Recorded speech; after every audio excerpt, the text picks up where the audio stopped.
বড় বাপের পোলায় খাই ঠুঙ্গা বইরে নিয়ে যায়। 200 বছরের পুরনো ঐতিহ্য খাবার রেসিপি। এই রেসিপি পুরান ঢাকার চকবাজারের ইফতার আইটেম।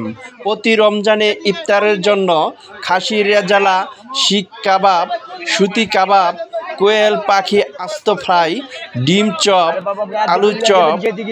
ঠোঙ্গার মধ্যে কিচ্ছু হবে না, আপনি নিশ্চিন্তে নেন।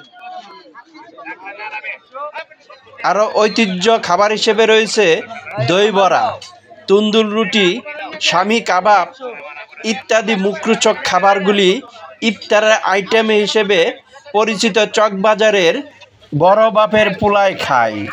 এই ইফতার আইটেম রমজানের 30 দিন চলবে।